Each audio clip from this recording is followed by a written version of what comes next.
Good evening, good evening, good evening, everybody. Welcome to BeoTalk 193. I hope you're all doing well. As per usual, if you want a guaranteed answer to your question and or topic, super chats are open. Also, if you want to be a cool member like Kevin, there should be a join button next to the subscribe button. And you can pick your poison, and then you get a bunch of extra stuff. And also, if you want to join the chat, I think I set it again to like you have to be subscribed, keeps the trolls out and whatnot. I think the limit is 1 minute, so you only have to be subscribed for a minute, and after that, it's your choice. That's about it. There's a link for Skinny Play in the chat. If you buy some of their stuff, then we get a small kickback, and you get 10% off if you buy 2 items or more. And that's about it. Welcome back, Eric. Yeah, thanks. How you been? Good, I have to say. I was thinking about last time we spoke. I think I just had a different kind of shirt, still kind of the same mess, but just different. I think the last time we spoke was on Christmas. Yeah, the whole kind of weird Christmas weather day. Yeah, I saw Prestige when his sum up his year and his talk about us and all that, appreciation and all that, and our fine looking picture that we had over there. Yeah. Nice. I heard you guys talking about the price increase last time, and yeah. Now my Are you affected? Yeah, in that sense, I kind of now have to buy the. I don't know what you're calling it in English when you ask a dealer for a quote. Yeah, a quote. Yeah, on what 2 pairs of BEOLAB 28s would cost me, and also maybe to trade in my 20s and 18s that I have.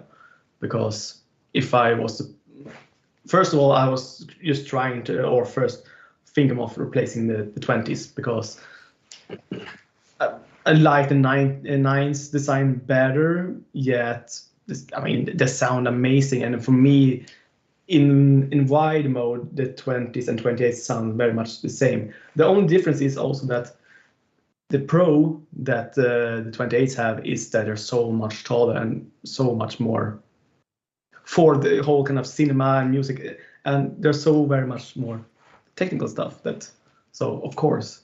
But then my 18s that we spoke last of I don't know, it's now I turn on WISA mode and they sound perfectly, so it's just maybe a connection issue, but if I'm gonna do it, just do the whole thing.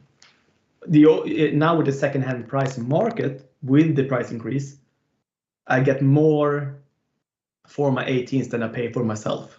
So it's fun to make money for an old speaker. I would never thought of that, but yeah. So how much is the increase that you're punished with? The increase is that I have to buy 2 pairs of 28. So for me, it's just I don't know, a little bit more than, with it, 14,000 euros or something that I have to pay in between and all that, or roughly. So have you bitten the bullet yet? So have you agreed that you will buy them then? Not completely. I have to like end of January, and because we have other expenses and all that, but still. Old price or new price? The old price. And that's why I actually thinking of it, because if I don't buy them now, I will probably never get them. It's the same with when I had BIDET 50s. I was like, yeah, soon, and I just and now it's just, oh god damn, they're now the train is gone. So you're literally what we described, that slowly it's becoming out of reach, and we're too poor now. Yeah. That's why I'm glad I got the 90s when I got them. Especially for your price, you can never buy. I mean, people buy. I will never buy them. I couldn't steal them for that. You have to have like Alicia Keys money to have them. Otherwise, it's just it's not gonna happen. There's a lot of wealthy people out there, I'm sure, but yeah. Yeah, I mean, yeah. So see, I think that here's the catch-22 with like the 90s per se, right? Like if let's say you're gonna be I'm gonna be an audiophile, right? Mm-hmm. You can fucking trade up with different equipment all the way to whatever high-end there's no limit. is the end of the road Still, for you as the an 90s opinion are is still not concerned, the right? most expensive speaker there is. It's No, far I off. understand that. I completely understand that. But like, that's like a severe, like that's an axe on your fucking wallet, right? Like that's $140,000 that he's gonna pay cash, or like, you know, if you're stupid, you buy it on a card and you try, oh, I'll just pay it off in a few years, right? And it's like 20% on top of that when you've borrowed, which is insane. And or like if you're desperate, really want them, then what do you take a loan out? Yeah, I don't know, Right? but Like, still, for me, I still think that buying, if you're a music nerd and like this kind of stuff, it's more sensible to buy speakers at that price than buying like a Audi or car, because you're driving your car a few hours a day, maybe. Listen to music, if you are that kind of serious about music, you listen to it way more every day, so it kind of pays off in that sense. But yeah, still, you're talking crazy. So yeah, there's such a good speaker though, man. Holy cow. remember the time when the most expensive speaker back then was the BLUESOUND 5, and they cost about the same as the 28s now at the time? No, they were €22,000 at the end.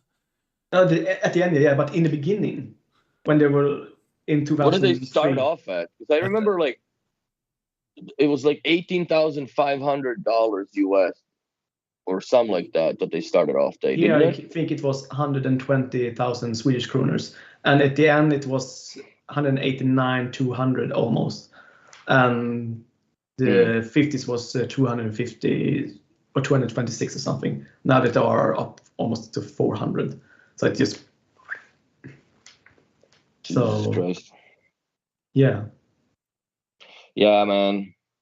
I don't know if I'll ever afford the 50s, but I wouldn't mind. I probably will. Like if, by the way, I'll address this whole thing. I'm moving out of the country, so it's happening finally. And all the Lego so far is right there. I didn't take any of it apart because I'm not doing that, dude. That would be leaving in fucking end of April. I did the same. I you know, before when we moved, we had no space for Lego, so I just built it and just put it down again. And so when I moved, it just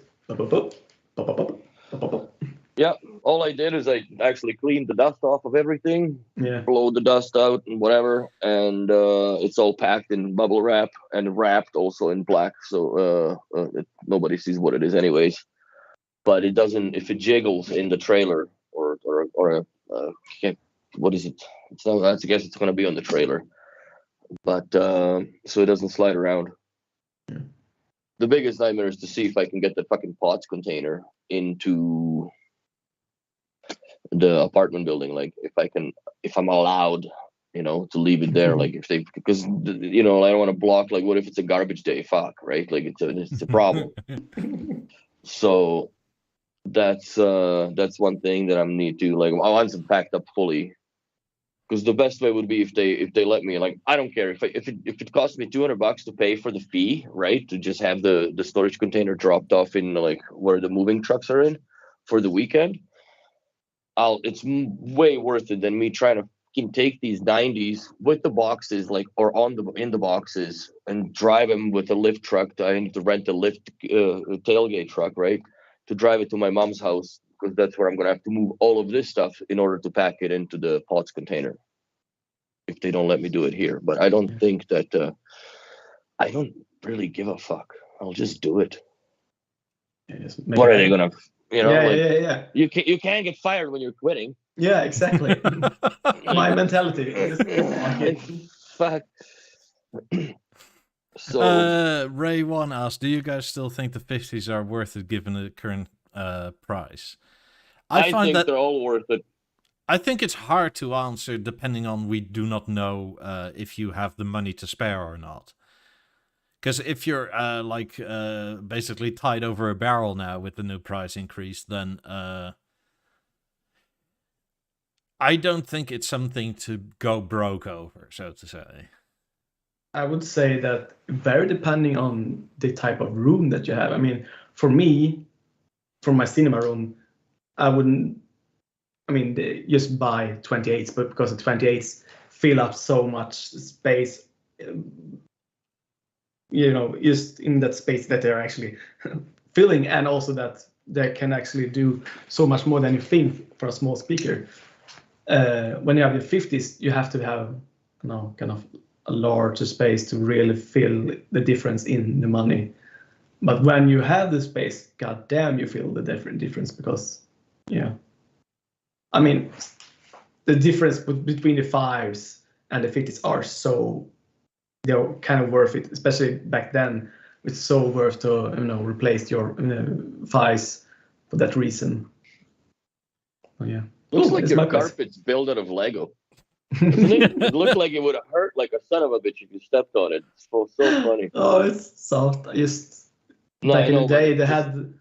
The lighting makes it look like it's just freaking solid bricks, dude.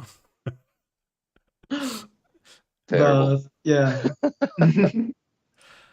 But so you're gonna pull the trigger on those 28s? Yeah, maybe. I have my 20s and my 18s out for sale, secondhand market now, and okay. But the stupidity of people just One guy was like asking half of the price. That I have the cheapest pair of 18s out for sale on our secondhand market, and one guy was still asking half of that. And I was like, I was just trolling him, playing around with him. And he's like, half of the money. I was like, yeah, sure, but really, yeah, pay now. But, it doesn't feel like serious that I should pay right now. But really? Because bidding half the price was serious? Well, no. Come back when you get a unicorn and you can make it happen. Otherwise, So much of those kind of conversations right now, I just telling people just bug off. So, but on the other hand, if I don't get what I want, the price that I get for the trading is just, it's worth it. So just say yes to your dealer. Get it over with. Yeah, dude. It's like you're talking into me, like stuff. We talked about this. You need a yes before we do this. Really? What do you need to adjust? Although I don't really need a yes from my girlfriend in this sense of life, because she's like, do whatever you want. Send her out to some nice fucking spa or something for a day and bring him in. Then she's out of the way. That's no problem. As long as you don't have to get the guy to repaint everything, it's fine. Yeah. Oh, we'll soon have to have all our floors replaced, so that's good. Why is that? Because it's crooked and it's just mounted wrong from the start, and everything just when they fix it, they make a quick fix, it's even worse. So it's just horrible. And I said I'm not paying the end of the sum that I should pay, that I'm holding in, because do it right. And they're like, no, we can sue you. Yeah, I can sue you too. And I was like, yeah. And you don't have to go to Instagram and nag about it. But do your stuff right, and I don't have to. It's not my intention to know. Do your stuff right, and I'll promote your shit, stupid. Yeah. Like that's how that works. You know what I mean? I just don't do only negative. Like the negative gets further than the positive ever will. People are interested in if you're treating people this badly, people ought to know when they're buying a house for this amount of money. Yeah, it's just stupid. So now they're actually gonna fix stuff finally. By the way, Ray, also a question. If you're after surround sound, do you already have rear speakers if you're still looking at 50s? Because currently it's cheaper to get 4 28s and a Harmony 65. Yeah. Then 50? And that's what... Yeah. Yeah. Oh, yeah, but like a few $100. Yeah. I would go with the 28s, man. Yeah. And the TV and the whole setup. I think 4 28s will beat the 50s acoustically, at least with your senses. Like as you would perceive it in the room. I guess. Yeah, I was going to talk a bit about that as well, because that compared to that. I like that I have them both, and it's totally You're the overkill. real, yeah. Why are we talking? You do the talking because yeah, of course. Yeah, you have them both. Yeah, and you actually have the kind of, you can sit and listen to that speaker, and in the kind of same space or distance that you can have to listen to. So it's very, you have two listening rooms. So Correct. Yes. Yeah, I so- do. And I can actually let's- sit a lot more on this white chair over here now as well. yeah. So, you know, take it easy with the chat. Talk. So what's the difference? Yeah. What do you like to feel? do Yeah. as the difference? What the 28s do is they make everything sound modern, even when it's not. So if you are into older music like your Beatles or your sort of what is now considered classic rock from the 60s, 70s, 80s, right? The Who. Yeah. Yeah, mainly because recording equipment back then was shit. Yep. As in, quite literally, they didn't have speakers with bass, so you just were sort of semi-guessing, and everything was analog, so it was a bit... Yeah. The 28s fix a heck of a lot of that and make old music sound a lot more fun, a lot more like it's 10 years ago instead of like it's 50 years ago. That idea. And they do that without overdoing the modern music. If you are after a speaker that does an exact narrow, the 50s will always be better. Same for 90s. But in a wide mode, as in a sort of general music listening thing where it's not too serious, the 28s are fantastic. And it also depends on how loud you want to go. If you like want to go deaf in 5 years, the 50s are a better choice. Yeah. You can do it. You can get it. You can get there quicker. Yeah. See, but like I have mine for 6 and I'm still not deaf. 90s. So, but I don't. Yeah, I'm not. I don't listen to them crazy anymore. No, but what I more so mean is that the 28s don't. I don't want to say fall apart because that's not it. But if you go over like, I don't know, 75, 80-ish decibel, which is really fucking loud, they start to dip mostly in bass and that sort of thing. Well, that's natural. That's ABL kicking in and sorting it out. Yeah, but like 50s and 90s, they just go to 100 dB and they don't care. Yeah. But And then you're like, hello, what? Sitting. But 75 decibels is very intensive. In terms of like perceived joy, I would actually say the 28s are better than 50s. And that How is... do they compare to different music genres? And if you like... Well, that's kind of what I'm getting to with perceived joy. Because with 28s, listening to just about anything is pleasant. It may not be the ultimate in accuracy, but that's also where the perceived joy of the 50s and 90s sometimes is sort of like weird, because they're so flat that if it's not called for any bass, they absolutely will not play it. And that's not a bad thing if you're very much into your music, but in terms of like perceived joy, like it's there's quite a lot of older rap songs where if you were to listen to it in your car, you think, ooh, this thumps. And then you go to your 50s or your 90s and it's sort of like, where did all the bass go? Why is this all mid-range? The same with the 20s, yeah. I have some recordings that I was like sitting and you see, they're 20s, they're 10-inch woofers 2 meters away. Why it doesn't sound anything? And I just turn on another track and it just woof. So yeah. Yeah, and I quite honestly think with the 50s it matters a heck of a lot more how stuff is mastered and oh dude, even with both of the 90s and 50s, that it exposes the engineer behind the music actually as well. Yeah. Like you can critically listen to a person that mastered the recording and how more or less. I honestly believe that it's just that's the way. What you're listening to is you're listening to how a producer and a sound engineer thinks it should sound like. But still, you don't want to have if you have that old song that you can't convert or can't reach on certain streams in high quality, and you have to listen to it in like 320 or 128 kilobits per second or something, that's kind of low quality MP3 quality.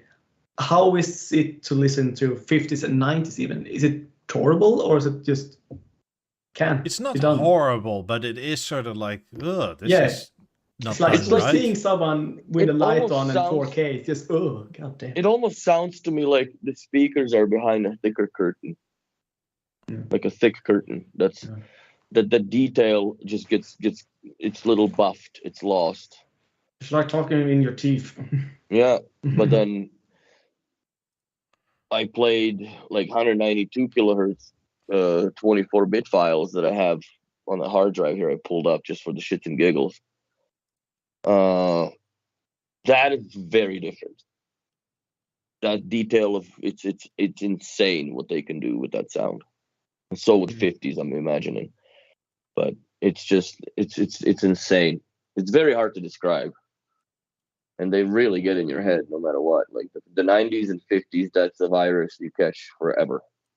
Yeah. That's you never heal from hearing those speakers if you get more than 15-20 minutes with them. That's it. I said it before here that when I listened to the 90s with my girlfriend at the showroom, that the person owning the other store next door came in complaining about the sound. To me, I heard it for the dealer, but my girlfriend standing next to me, she didn't even notice. And afterwards, we were sitting at the cafe and was just, we are just so tired because it's so intense. So yeah, it's an amazing speaker, but yeah, 28 is more like Hollywood. With the 28s, basically the 28s will still show you a shit recording. It's not like the difference is that enormous, but it's more like the final details, right? It's more the difference between a 4 and a 5-star hotel. Like 4-star hotels are generally quite nice. Yeah. But a 5-star is just that tiny bit better. Like you have, instead of a normal bath, you have like a jacuzzi or something like that. You got a bidet instead of toilet paper. Ooh. That's right. I had a client that had like the whole thing that was the best toilet I've ever sat on, dude. Heated seats and shit. Great. The whole bidet stuff. I mean, here in Sweden, every home that was built in like mid 80s, 70s, 80s, and early 90s had a bidet, and no one, because it was a thing to have. It was a kind of status thing that they have, but no one ever used it. So it was just mostly used for just cooling your beers and all that. Because he was so fucking proud of it because he was on the main floor. He made us all use it. Like we had to use it just like fuck things. So yeah, I did use it. It was great. So generic enthusiast over on Twitch, sound engineer production often has the reference level around 85 dB. Can 28 handle that with 100 plus dB peaks? So the peaks aren't an issue for 28s, nor are they for 50s. It's the constant playing above it. So there's certain test songs I use that have low rumbling bass for 2-3 seconds, which is no longer a peak at that point. And then if you go over around like 80 dB, the 28 sort of, there's still quite a lot of bass. Like you're in an apartment, your neighbors will most likely still notice. Yeah. But you hear them pulling back a bit, like whereas the bass sort of stays level, but the mid ranges and the tweeters still can go louder. With 50s, like everything just goes louder to the point where like this whole apartment I keep on saying is a concrete box, steel reinforced, and I know this because I've tried to hang several things, and then in the middle of a wall I find like a massive steel beam in the wall. Yeah, so I have to go again like an inch over. Let's try this over. But even here, the walls will shake if you turn the 50s up. Like, that's kind of a difference, right? The 28s will never make these walls shake, but 50s will. perceptually, the bass on the 28s is a lot more present most of the time. Whereas the 50s, if it's not asked, it will not play it. And so if I guess this is like why I talked earlier about the Beatles. The old Beatles stuff there's no highs and no lows in it. It's all mid-range. And I'm talking like late 50s, early 60s Beatles. And on the 50s, you sort of are in like one of their theater shows where the speakers are producing that. And it sounds period correct, but it's sort of like, Jesus, that people enjoyed listening to this. But then you think sort of like, well, there wasn't anything better, so how would they know? With the 28s, it sort of sounds like it's been remastered in like the 80s or 90s, something like that. Which is kind of pleasant. And especially since we're now, I would say, especially since probably the mid-90s, used to excessive bass and everything. So, like it's a more natural, well, maybe accustomed way of listening to things. Yeah, especially as you say, old kind of that 60s, 70s, earlier kind of rock music. It's just so flat compared if it isn't remastered or anything. So you don't average like heavy drum, nothing's just same. So yeah, it's fun to see that the music that was, when you go to live audio hearing, that you feel like, oh, this is the rock music, and you go to compare to listening to your, tape recorder or vinyl tone. Yeah, like what Max says on YouTube, it's a wall of sound. Yeah, it definitely is. With the 50s, they can actually overwhelm you, and I think I've for the first time ever had that would be with ones, and specifically with the high tones where the sound pressure level started to hurt your ears and without distortion, and that sensation is so strange. Yeah, like most other brands at that level, it's like only the volume, right? That you go like, oh, turn something it down. is shrilling on your ears, but yeah, the 90s. But this is sort of like, I don't need to cover my ears, but I know it's too loud, and you sort of sit there it's like, kind of physics. Yeah, the physical feeling in your body is just. It is a weird experience. It is a weird experience, man. If your dealer is open, or open again, like apparently we are, I would go and go ask your dealer for something like that. He'll know good tracks. There's a lot of older classic rock songs coming back to that, where they use like cymbals and or the triangle things, right, for rhythm. And with 50s and 90s, those at loud volumes can be piercing when somebody goes ping, and it's like, oh, fuck, that's too loud. It is. Yeah, the 90s. Yeah, cats and dogs are just going howl, yeah. Yeah, it's. I mean, I've probably told this before, but if I play like Pink Floyd certain tracks, like my cats go sort of crazy and they start sitting over there in front of the 50, like, but they were and looking at the tweeter, like, yeah, what the fuck's going on?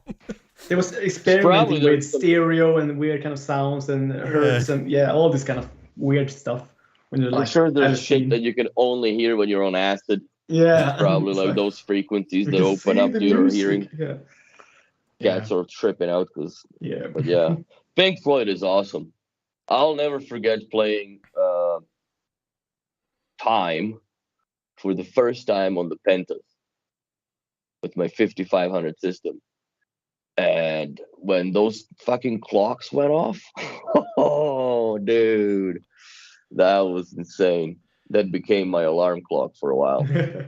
In terms of stereo separation, I would say the 50s and 28s are basically the same. Because with a song like Time, when those clocks go off, it's amazing how many different clocks are on each channel. Because it's not just clocks going off. It's literally, there's like 3 different clocks over there and like 4 over here. That's right. And they go like at different intervals from each other. And most lesser budget hi-fi sort of makes that sound like both channels are doing the same thing, which They shouldn't be, but No, you can pick out where they are on the goddamn wall with the 50s and 90s. It's insane. Well, even Yeah, with the that 28, you can pretty much do that.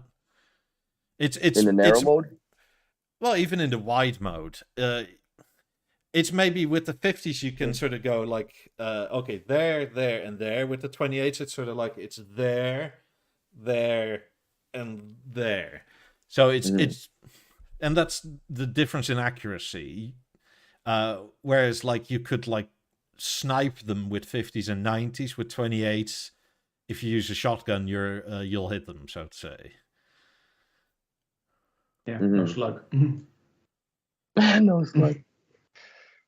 But I had a kind of problem when I often do my playlist listening to the H95s, and I know that Kool and the Gang has a really good song that's called Summer Madness, and just go very high pitch and just more and more, and they do the stereo separation. But almost when you listen to headphones, I mean, you get sick in your head because it just whoa, whoa, whoa, whoa, left, left. And listen to 20s, you see it's more as it should be. But that's why headphones and having like a wall of sound or stereo separation is very different between. So it just doesn't go too narrow. So it just gets in your head that left or right, left or right. Yeah. You want it like, it's something there, yeah. So can you account for 50s? Like if you have the money, right, and if you already have rear speakers and you're not going broke over it, I have no problem recommending 50s because they're quite special. It's a long way to get to that answer. Yeah, but a lot of it depends on your personal circumstance and how you use music. If you're the type of person that puts a record on with your Lin record player that's like 12 grand or whatever, then 50s are definitely for you. But if you're more like me, where most of your music is like party style, even if you're alone, right? Like just make it loud and make it sound good, but not specifically, I'm going to sit here for an hour and listen to my music, then I would say you're better off with 2 sets of 28s and potentially a TV.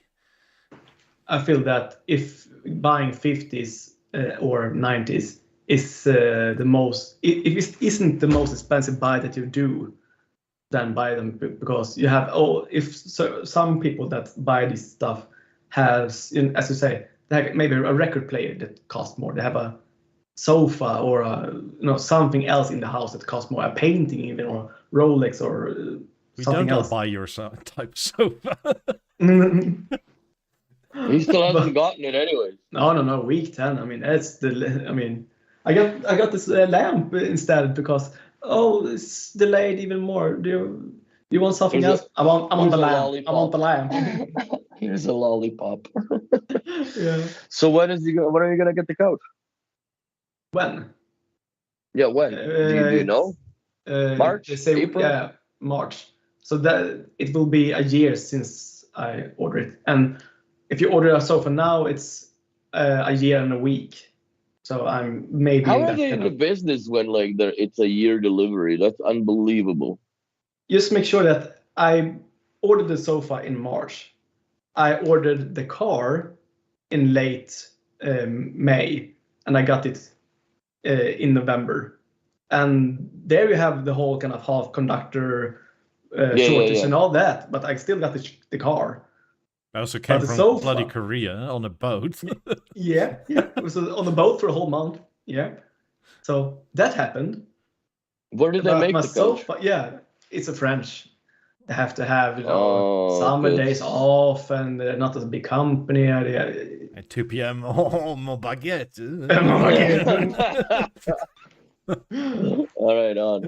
I'll have to listen to Jacques-Wiel and yeah.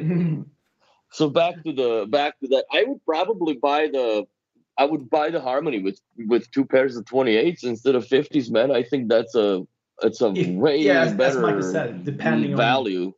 Yeah. I personally also am more into music or into movies than I am into music. Like And how do I enjoy the surround sound of a good mixed movie more than I do for most music.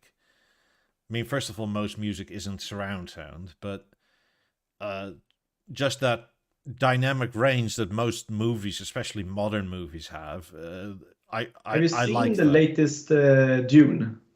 No, not yet. It's on my list to Yeah. watch though. Yeah, I ordered because I got the HBO Max something account, blah blah blah. But I will still have ordered it, so I put it in the Oppo player and watched it. And I mean, there I was really feeling, but do I really need more speakers because the whole room was just kind of shaking and it was so goddamn amazing. Also to the kind of whole to have that 77-inch screen with those kind of. I mean, if you don't even like the story, you can just watch it and hear it.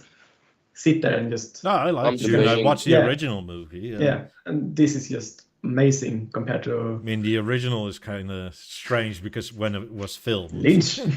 Yeah, and how it was. Yeah, it's a whole kind of. But that, yeah, the 80s kind of special effects was compared to this now.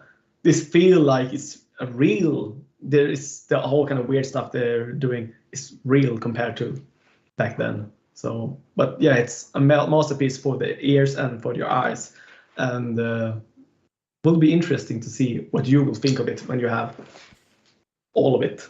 Yeah, for the newcomers here, so I have 28s over here. I have 18s here, 17s there. Yeah, the whole kind of MTV crib. How you the TV's there, your TV's there. It's funny how TV's there, yeah. that 18 completely disappears into the curtain. If it yeah, wasn't you for the certainly lens. see the lens like Yeah. there. That's awesome. But they make a heck of a difference between the 18s there and the 3s there. The 3s weren't Yeah. bad, but the 18s are There's a newer noticeably speaker. better. Yeah, that's a newer speaker.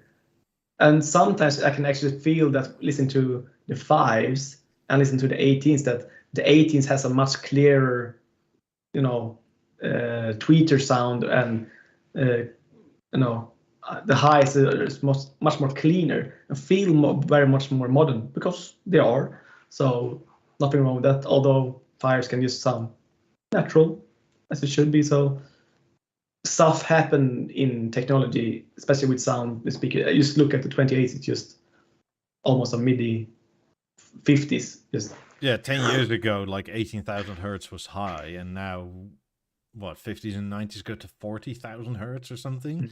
Just to play the semitones that you can't even hear because it makes a difference in what you can hear. but How you I have to perceive say, it, Yeah. the 28s are just so amazing because on paper it's not supposed to be that way. Because everyone, when we first saw the picture, the spreadsheet of it, that is just 6.5-inch woofer that's replacing the 10-inch woofer 20s. No way. And you get there, But you're listening, and it just, oh god damn, yeah. But I think they bank a lot from downward firing principle. There you go. Cats are getting bolder and bolder, eh? Older they get, and like, oh, you got a podcast going on? Let everybody look at my ass. There you go.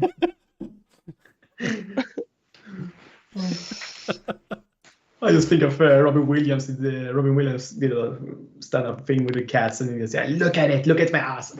Just that dominant part. Yeah, They pity always human. give Yeah. you that. Yeah, pity human. Obey me. So do you use the remote? Since we've been bitching and crying about it, and they finally did it. Oh, for, yes. I guess not just us. Yeah, me too. I've been using it quite a bit, actually. I mean, it's right here, so it's fully charged and. Yeah. It shows on the screen, but not for us. Yeah, I see Oh, what you're sorry. saying. But yeah, I like it a lot. It's actually a pleasure to use now. And I still think they should take off the Wi-Fi and the battery indicator and move it to the settings page, because it's just Yeah. it makes no sense. Because if it's sitting there and I come by it and then it lights up and it says, please put the thing on a charger or whatever, or please recharge your battery or whatever it says, right? So it gives you that warning anyways, and I don't really look at the thing till I need to, right? As far Yeah, as you the don't battery. need it in the kind of. I just think it's very un-BNO-ish, you know? Like, I don't know what... Or are they trying to prove a point? Because the old joke was, how can you tell a Chinese knockoff from the original B&O? Because the Wi-Fi works. So they're basically showing you the Wi-Fi works. We've changed. Yeah, still, I would take it off. Yeah, I understand. I don't... How do you know it is an Alfa Romeo? Because it doesn't work. Yes. No, it should be in a settings page, and the battery status should actually show you the percentage of the battery, not just like this little, how much, you know. Like I would totally be okay if it became optional, as in, like, do you want to show this or not? Yeah. Or that. Yeah. I mean, surely you can put just an on-off switch in some. You don't see batteries on level. I actually thought about it. Like, there is a power button on this thing, right? I haven't taken the cover off it for a long time, so I don't remember what the no, what it's the a buttons reset are. button. So how do you shut this down? You have to literally have it to die, run out of battery. I was thinking, like, okay, so I'll put this in the box when I'm moving, right? Like, is it gonna be on for until the break of dawn? I guess. Standby in 3 days. No, if it doesn't sense light, it won't go on. Yeah. If it doesn't sense any light at all, it'll then probably it seems standby, be okay for a 3 day days, or 4, maybe 5. 3 days is 3 or 4 days for me, maybe longer, but about that. Yeah. Oh, Marky Meister has a question.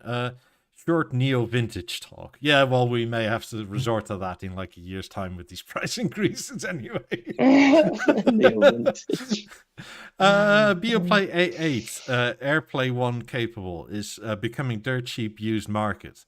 Where do you guys position it sound-wise compared to a level, balance, Beosound 1 or 2? I just love the design. Yeah, the design is great. It's between level and balance, I would say.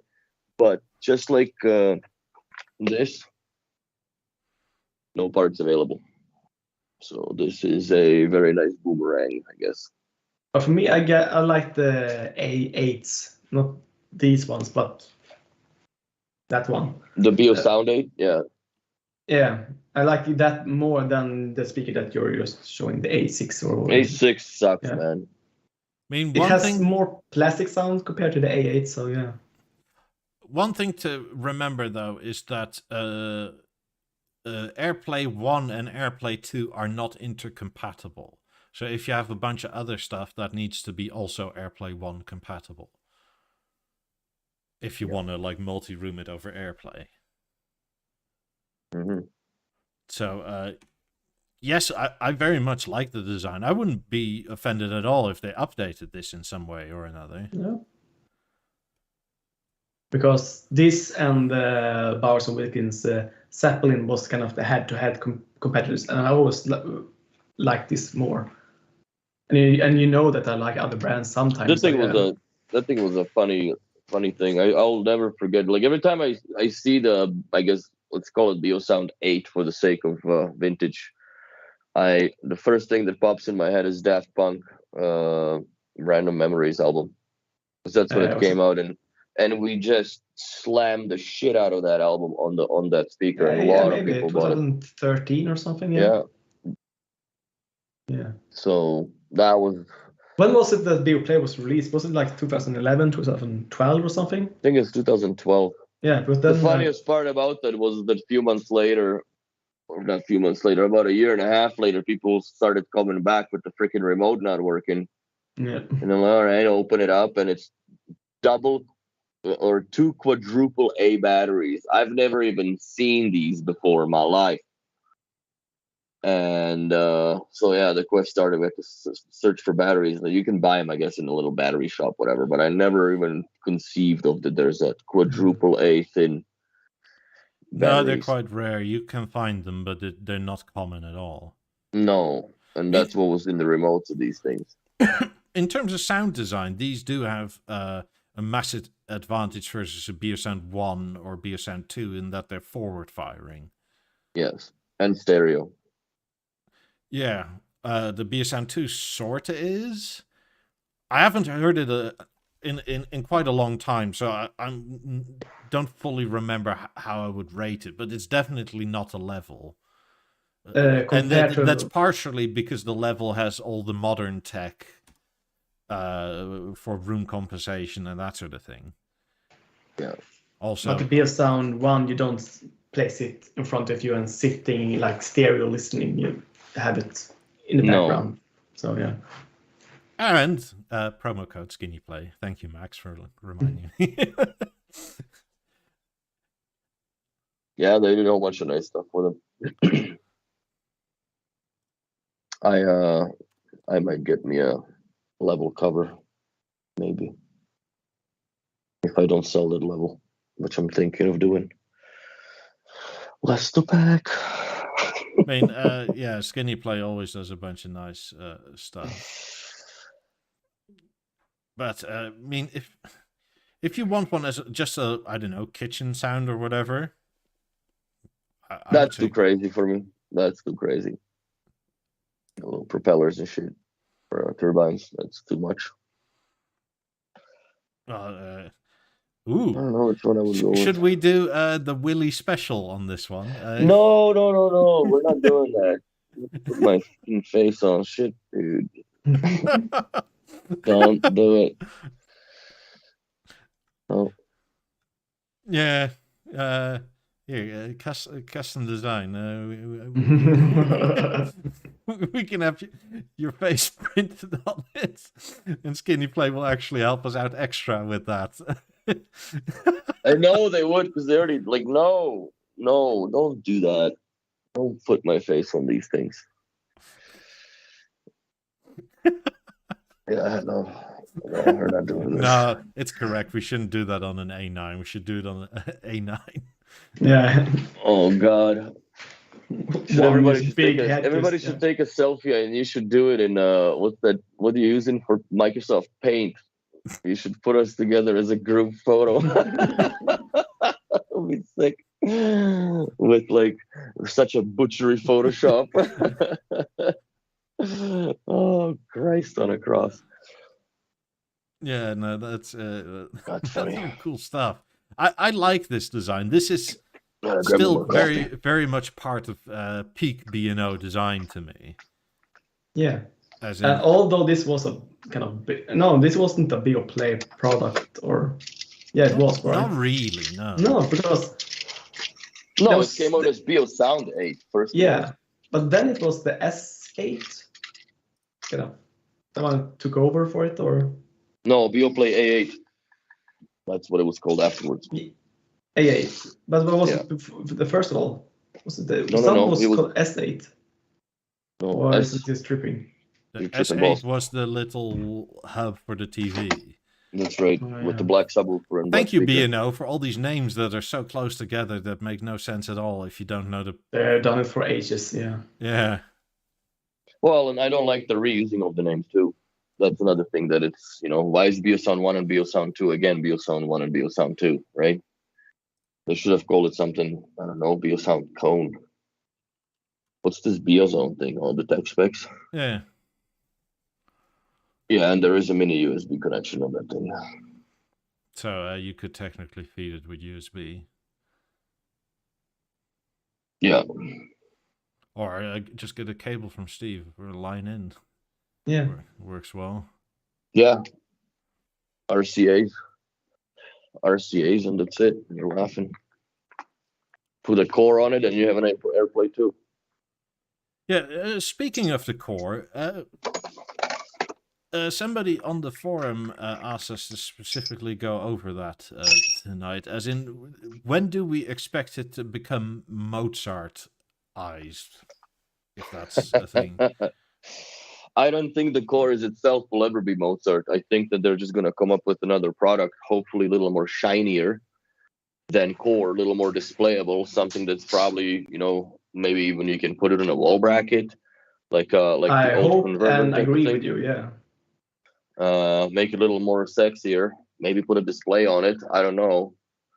Like if you just put like the OLED, or even like the paper display, you know what I mean? That doesn't glow. It just shows, what's all you really need is the artist's name and the radio station per se, or album, I guess, or whatever playlist. Like maybe touchscreen There are to browse streaming hubs that still have the display and still almost look, or they look better than the Dude, I core. bought a freaking Ubiquity switch with the display that it had a touch for no fucking reason, but there is a touch screen on it, like the size of a postage stamp, right? That you can go swipe through and you can see all your ports in there and all this cute shit. Then it runs Need a a Q-tip to go like. screensaver. It's actually surprisingly tactile for like how small the display is, like where you tap and whatnot. Like it's really, really good. Put in your But- 30-digit passcode. Oh Lord, no, that would not work at all. That would not work. But so you could, if they can do it on an $800 router, I mean switch, they could do it on a $1,300 freaking black puck. That is, I understand that it's a hideaway box, but Would be cool if they can do it like in heads-up display, kind of. It's hovering, but I know it's technical mess to do it. But still, something like that or something would be more like Beo. But I mean, most people just hide it anyways. But yeah, for those who can't hide it, I mean, it would be nice to just have some displays to show us what's playing. And so because there's no option. Like the only thing that you have as an option is from STB brackets to butcher in somehow. The wall, the bracket that goes at the back of the TVs for the core, so you can mount it on the wall. But then it looks like crap. Oh, by the So- way, BLAB 50 is still considered prettier than 28, which is Not almost by a long shot, though, man. Holy cow! no, but it surprises me because when they came out, nobody really liked the 50s. yeah, it's the same with the fives and all these kind of speakers. I only always. like them in this. Honestly, I only like them in the Mercedes grills. Not I don't only, like them but- otherwise. These do a hell of a lot for them, I have to say. It doesn't really matter which kind of aluminium you have. If you have like black, piano black, or kind of this beige kind of sand tone to it, doesn't matter. The aluminium grill in the front do a hell of a lot. And also, like, as you say, these that Michael has, it becomes so much standard look. So yeah, they look amazing. The black cover front and the wood and in the Yeah, rear. just don't forget that that's like a minimum €3,000 option. Yeah, but It's not. don't you think it about pricing? Don't you think it's really crazy now that even though they have increased the price for the 50s so much, that still is a premium price again leap to get piano black. All colors. Yeah, and and it's all not this even kind of done properly. No, so that's just no. 28s. Forget the black version because the wings. Like if it was just the wingtips, I could live with that because it's kind of cool to see that. Or I could understand the reasoning, but that the lower platter is also silver is like, oh come on, dude. Unless they come out with a reasoning like, yeah, no, it affects the sound travel because the black is denser and therefore it And stays longer. No, that's such bullshit. Yeah, But that's not gonna. for me, what do you think would be the most fitting to have? Anthracite or black?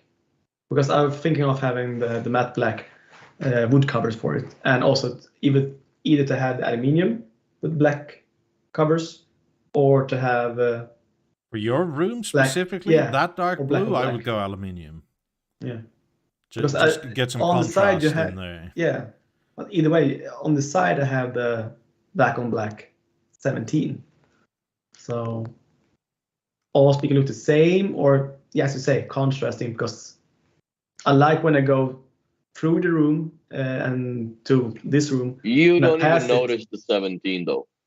No, Because like your You notice 18s the right now, 28. your 18s right now look good yeah, because there's some contrast with the aluminium and the yeah. black covers. Hello, kitchen. Shit, you're gonna be painting the room again, eh? Oh yeah, I have to fix But it. if you because- look at your 28s, they sort of fall into nothingness a bit. Well, they're sort of there because the light is on, but I bet you barely see them if you turn the lights off for a movie. yeah, You see But- the logos, I guess, because I mean, that's you the don't really generation that has the need to logos see going. them, but your screen is big enough that it's not distracting. But if you want to look at them, it's at least there's some visual nicety. Yeah. Mm-hmm. But coming back to the core situation, I think they'll sell it as is and keep it in For now, yeah. Well, they kind of. I think it'll have to stay around because of the shape. Yeah, because if they want to Mozartize, I kind of feel that is also misunderstood. Because as of right now, the Mozart platform is a new platform, and B&O Radio and Deezer is just about the things that work, really. Like Chromecast and AirPlay, yeah, sure. But I don't think that platform is ready yet to be like the hub of a shape or any of the other things. To my understanding is that it's supposed to be a neutral platform where you can over time add and subtract and that sort of thing for different streaming services. As we saw last week with the whole Sonos and Google row, it's not a great idea to be fully dependent on other companies for anything, really. And if you can't even do like a whole group volume control because somebody has that idea patented, that also proves why you need to have BeoLink. And currently, right now, the core works. Like, it's not extravagant. It's too expensive for what it is, but it works. It's solid. There's no issues really with it. Like, I'm not even aware of any sort of reliability issues. Like, if you have a broken one, it's rare. Yeah, it's so under the radar. I've never seen it dead actually. Yeah, I've never seen it die. I've never seen even the stupid power supply that thing comes with. It's absolutely ridiculous. Yeah, and the amount of trouble on the forums and all that is nothing compared to other products. So yeah. But it's very source limiting, input limiting because there's only 2, I guess. But it has Deezer built in.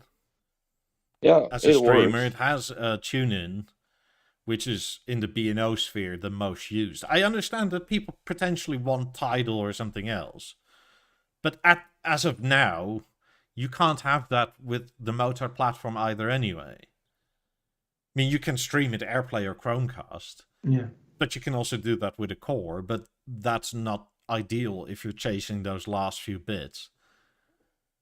Because AirPlay is, I think, maximum CD quality or just above CD quality, and Chromecast is, what is it, maximum 24-bit 96, if everything is perfect, if I'm not mistaken. But either way, if you go for like the Tidal, the 24-bit 192 kilohertz streaming, you're not going to AirPlay or Chromecast that to anything. You need a built-in streamer for that with its own internet access. Yeah. So it's, or you need a line wired connection. But at that point, then, like the 28s aren't doing that. So what? I don't know. If you want it now, get a BlueSound node, like what Andrew Robinson said in his video with Steve and Prestige Creators. Mm-hmm. And that's partially why I think we all agree that the core is just too expensive for what it is. Because that BlueSound node does everything from Tidal to... and it's got a display on it. And it's $500. And you have very fine tone control, not just bass and treble. Yeah, that's better. Yeah, I think that the core definitely they need to step down a little bit with either the pricing or step up with functionality and make it bigger, man. Make more inputs in it. You know what I'm saying? But I think they have to do like they have the core, lower the price, and they have a core 2 with more functionality. Yeah, but at that point, are you going to be on the old platform, on the ACA platform? I doubt it. Then you're going to go to Mozart. But I don't think that's fully there software-wise of what potentially it should be if you want the new platform for reasons. Because if it's the new platform currently more or less does the same. So there's no real difference in use. I mean, other than you want to have TuneIn and you have B&O Radio instead of TuneIn. Does that matter? Not really. I don't understand why they don't put the B&O Radio into the core. I don't think it's impossible. That should have been as a software source. updated. It should be there. It's on the Avant, for God's sake. Because that's BNO radio. It's on the Beosound 5. It's been around since BeoPlayer, for God's sake. Like that, yeah, we're but going then they that dropped far it back. because I don't know what reason, because TuneIn was there and it was free, and it still is. I think also that we have to answer Kenneth's question here. Kenneth Peterson, will BNO make a WISA module for the level or make replacement for BEOLAB 17 so we don't need a big rear speaker for surround sound? By the way, evening, Steve. Yes, BNO, to my understanding, is for sure working on a replacement of the BEOLAB 17. It would almost be even too dumb for them to not do that. Because starting at 18s as a first step, yeah, that's not great. I mean, even if you look at 17s, I don't understand why they actually dropped them, because they were fantastic speakers. Yeah. Still are. And they have no option now for bookshelf or any shelf speaker, really. Like, that's it. Like, you only have the level, I guess. But that's not a speaker, that's a music system. Even though the 17s are small and easy to place, I was still looking for a replacement for the 3s, because there was even way more better when you compare the size and how it functioned up and all that. And I thought that 17s even was weird, too big to place sometimes. But yeah, now they even ditched the 17s. I mean, you had basically the same capability of an 18 in what, like 20% of the size and a third of the pretty. But it was B&O and it sounded good. So, and it had all the tech in it. Most underrated speaker almost ever. So yeah. I would definitely not mind if they started making WISA modules again for things like a balance and or a level. I mean, I could definitely live with 2 balances, or even in a smaller room with 2 levels as rear speakers. Yeah. What do you mean WISA module? So like you would replace the actual that chip for a different one? Or just like makes it or external, like they have done in the past.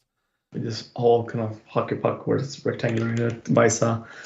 I used that for my 12.2s back in the day when I had those as rear speakers. And there was this kind of, although it was always active, but yeah, it worked.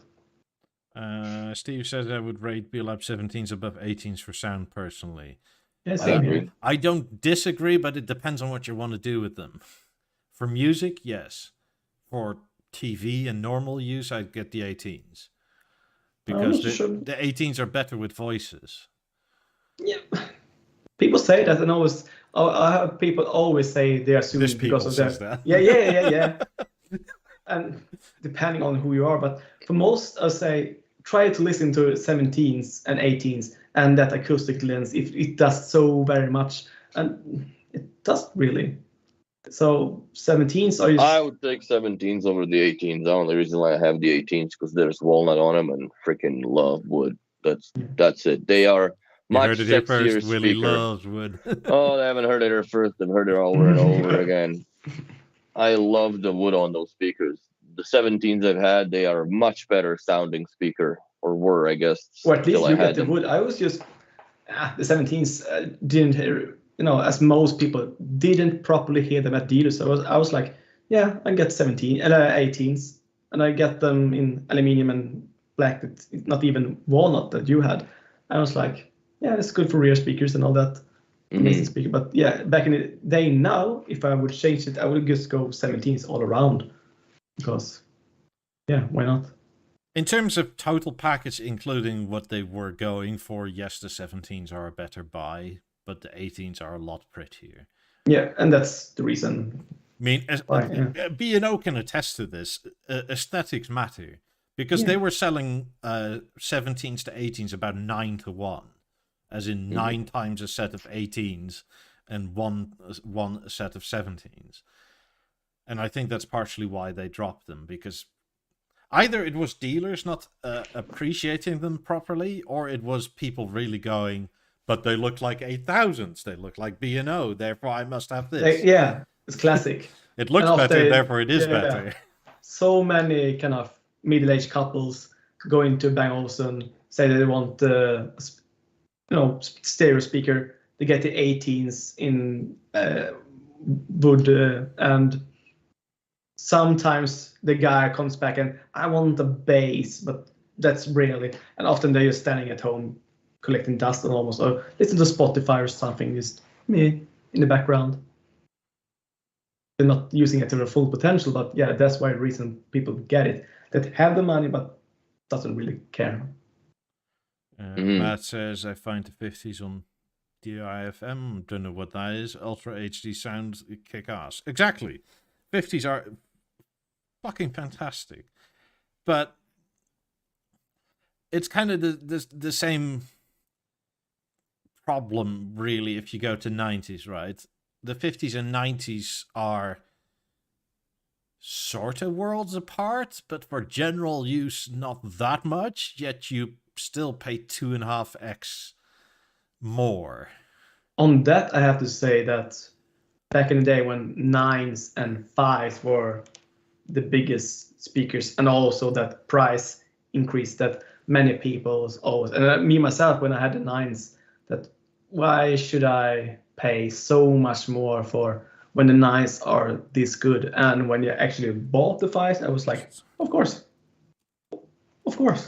So yeah, but now with the price increase, hard to justify. Yeah. As I say, Willie, if you would buy them now, even though you got a really good price when you bought them, but yeah.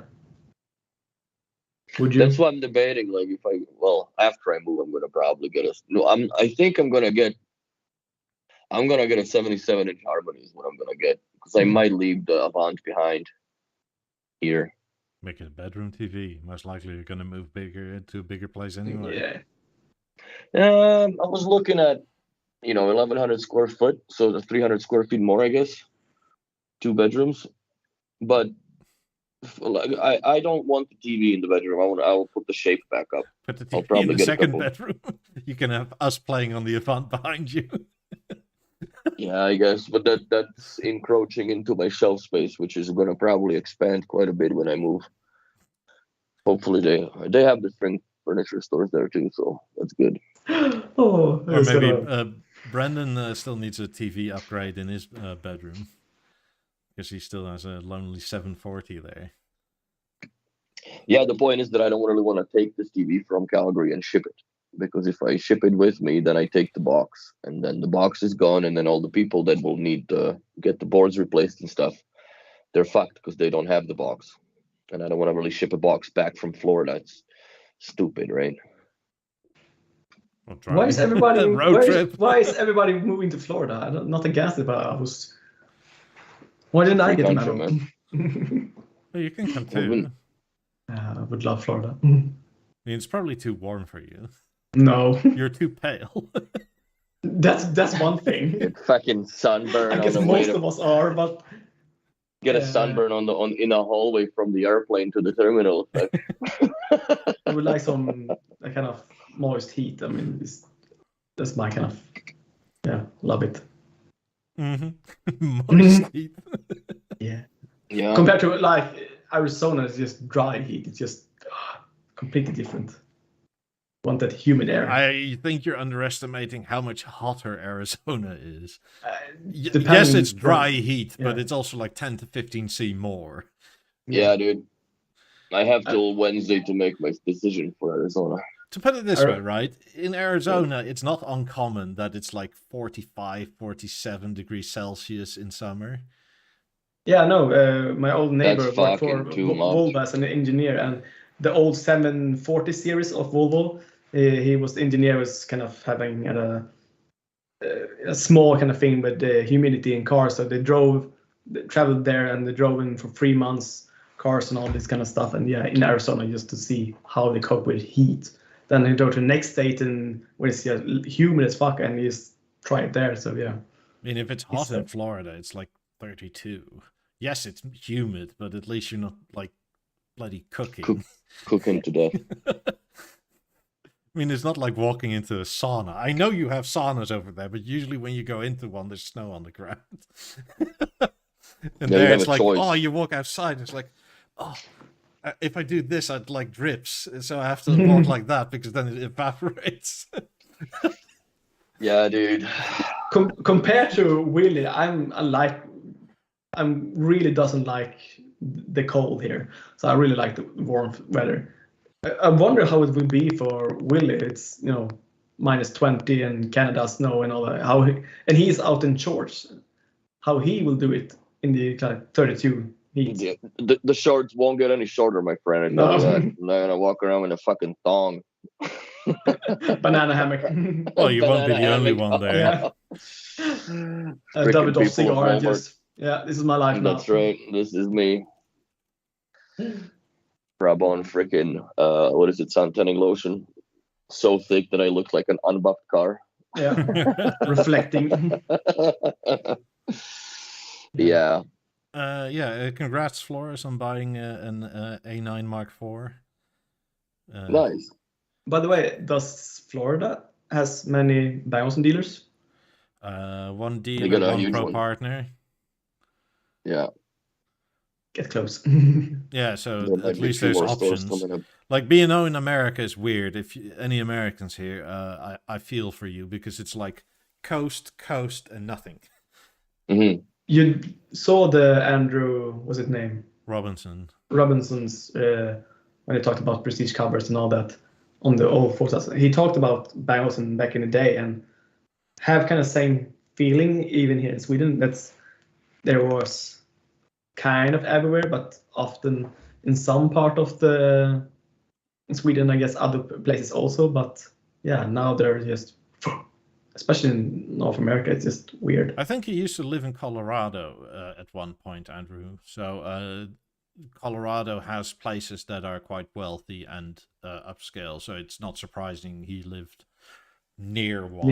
Yeah. But near one means within an hour or two over there. Quite often. Yeah. I mean, It's the ask same. Brendan. Texas is like the furthest away from a dealer, and because you're like, I don't know, 5 hours that way and like 6 hours that way. It's insane. Yeah. And I'm talking 9 hours. I'm talking more by plane. In terms of like you have to get to the airport and fly, and that's But the same with my dealer, because pure dealers are the closest to me is Gothenburg, and it's 2 hours. That's the closest one. When it was shut down for a few years, the closest one was Stockholm, and it's 3.5 hours. So pretty much for Sweden, that's in Scandinavia, very close to Denmark, very high buying consumer of Beosound. You're not that close to Denmark if it's 3.5 hours drive and you're still in your own country.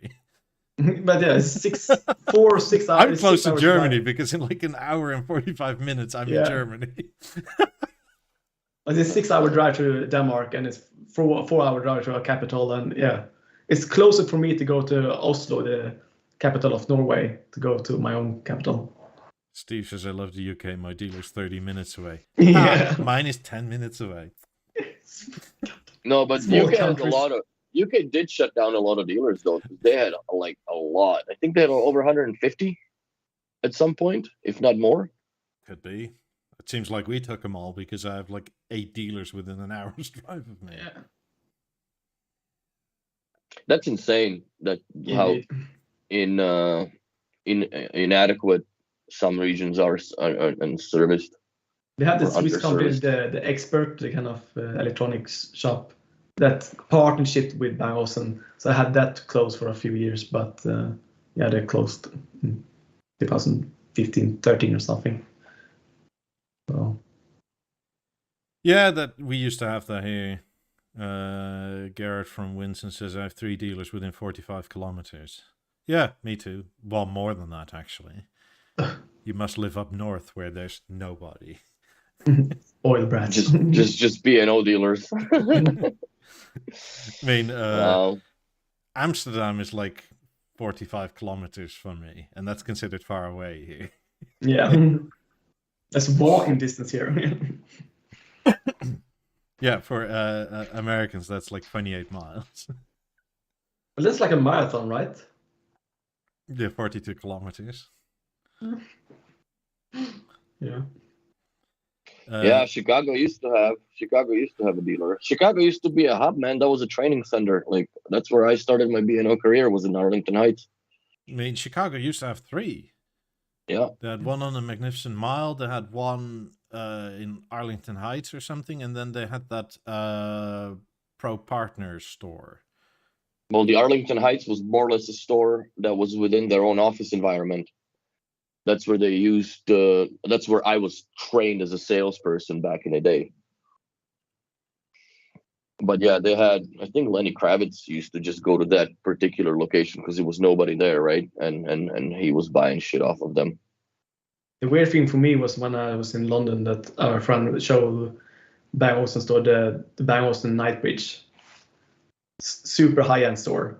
Then on the other street is Harrods, the shopping center for wealthy and all that. There you have also Bang Olufsen. So there's 2 Bang Olufsen stores from each other. It's the street in between. Now there is the same store in the Harrods, but still, it's just street in between, and that's just are you buying it here or there? So yeah. Well, at Harrods, Now- you're now not the getting a same- deal. Well, then again, Harrods bought Knightsbridge, so Yeah. so it is what it is. No, Chicago used to. Well, AB something or other had that store-in-store concept, and B&O had a falling out with them for whatever bloody reason. I don't know why. It was, and they were a good customer because my in-laws know about them, and that's where. I mean, they still have a B&O phone, like a landline phone, and they got it from there. And they were like, "Wait, what? You don't sell B&O anymore? Why?" And I guess B&O was doing that during when you were kicked out. That thing where like, well, you have to buy 2 of everything, including all the different colors. Yeah, that's what I was basically told as well. I'm like, you guys are out of your fucking mind, man. I can't buy 3 Avants in 2 colors because it was the 90th anniversary back then, right? So there was all this rose gold deal going on. When did they Like, start even with? if I had the money. When did it start with? You have to have the speaker in your showroom to be able to sell it. For some partnership or some had that deal. I wasn't able to buy my 5s through the expert because he didn't have them on show, so he couldn't sell them. No, with the Pro Partners, what the deal I had or they had at the time was you get a better discount or better buy percentage on product that you are currently displaying versus the ones that you don't. That's what I bought all this shit. Force, but 10 years before that, this was like mid to late 90s. There was an expert, which is, what would you call that? It's sort of like a small Best Buy where they're experts at like electrical appliances. Home cinema was somehow an appliance. And quite a lot of these shops had, like the top shop was like dishwashers, fridges, that sort of thing. And here, anyway, if you went either down or up, that was like a whole showroom of B&O stuff. Our expert was later just the best cameras and phones and some TVs and just. But if you, for instance, I don't know, let's say you sold your last set of 18s, then you couldn't sell 8,000s, then you couldn't sell another set of 8,000 because you didn't have them on display. That's stupid. And then a lot of these experts are like. They're like franchises like McDonald's, right? And then B&O basically told them this was, when was this? Like 98, 99 here anyway. They decided they were going to have a new sort of shop design. So the B1 concept, that was the B1 boutique. That's where they pulled it off as well from so if all these KNW. These small expert shops could just invest 250 grand in their shop design. And a lot of them said, "Do you think we make this much money selling your stuff?" And they were like, "Yes, because we're B&O." And they said, "Well, we don't, so we can't." And they said, "Well, yoink, there goes your license." I remember That's a what time happened here. Yeah, I remember a time because the expert store was in between from my school and my bus stop. to go home. And I just go inside and just see this Bang Olufsen is amazing. I remember an old lady came with her husband coming in and was looking at the TV or radio, and she was like, "God damn, the prices!" And the owner said, "Oh, what are you looking for?" "I'm looking for a kitchen radio." Just need to take it away from this kind of part of the showroom and just go for the regular stuff. Yeah, it's way different, because they had that section and it was so very different. Also, and when you talk about the design, they had that, that dark carpet, those kind of white modular panels and shit. Yeah, and this kind of special furniture that they had, and also it's very different compared to the Scandinavian design that they have now. So yeah, I still remember like walking into one of those expert stores, and when you walked down, they had like this glass display thing, and you had the the Beo 1000 remote and the Beo 4 and and the Beo 5, and it was like, this is the Beo phones and everything. Yeah, that was really something. And then compared to like your Philips remote, like this remote is like, what was it, like 500 guilders? It's like, holy fuck, that is expensive for a remote. Yeah, and you can beat a burger with €50. Like, for the Beo 4s. Yeah, they were quite expensive at a time, especially back then, for what compared to like, because your Philips remote was like, I don't know, even at the time it was like €10 or something. It was plastic crap. Yeah. Mm-hmm. I mean, if you dropped it 3 times, like that battery tray would break the little pin, so you would always have a bit of sellotape to keep the cover. Oh, yeah, the ghetto fabulous. If you drop the Beo 4, then the floor will break, not the remote. Yeah. I've actually had a friend that did that. They had a 9000, a Beo 4, and I forget what speakers, but they had this house that was entirely fucking marble, including the floors and the walls, and it was the same marble, and dropped like a Beo 4 like that, and the tile smashed. Yeah. Oh. So like, repair that with the same marble. That sucks. Get some plaster with. Yeah, we've had one where the 9000 glass was recalled, and it literally fell off the wall bracket because it was on the wall bracket. It fell down, and same thing, some fucking Italian marble or whatever, and just smashed the crap out of the tile. Yeah, and when the glasses just go doink. And they weren't even pissed off about the 9000. They were pissed off about the fact that they might not have the tile to replace this with. Yeah, it's insane. But yeah, it's pretty. It's what is this? One more Halo question. You can ask us all the questions you want. Anybody in chat, by the way. Like, we don't care how much you ask us. Lenny had a question earlier regarding what the differences in the software update was. This is like if you scroll all the way up there. Yeah, any day would be update a lot of products with new major version numbers. Barely no change. I have no idea. Maybe it's software related. Maybe it's parts related. It could be that there's a shortage on chips, and they just had to. I mean, the difference between Mark 1, 2, and 3 BEOLAB 5s is never the sound, although internally they're quite different. Especially the Mark 1 versus Mark 3, the boards are not the same at all. Yeah. But they sound exactly the same. But it may be due to something like that if they ever come back for repair or something like that they can see when it was made, how it was made, with which parts. I'm not that far into it that I could tell you what these codes specifically mean. But it probably means a lot to someone up in the factory. Can we talk about the Beovision? 2 seconds. One more Halo question. Last week I saw in Touchmon for the first time at a dealer, Marky asked, I did not hear any rattle like described on the forum, but the wheel was not as silky smooth, for example. Essence remote or name Muso volume knob. Does the Halo rattle mean the wheel is not as smooth, or is it a different problem? It's a different problem because they're pretty. they're pretty smooth, all of them. But for instance, mine doesn't rattle. If Willie does that, you hear click click click click click click click. Yeah, Also, when you take the ring and just see it on the side and you just go Yeah. Yeah, yours and mine, you can just nothing. But your volume is still quite smooth, right? It's not like it's not. Yeah, mine is full. Yeah, no. Yeah, but even Willie's is like, even though yours rattles, it's not like it's. No, friction. it works perfectly. Like there's no resistance to it, and not more than what it should be. Like I don't find it faulty mechanically. I don't like the rattle in it, but it works no problem whatsoever.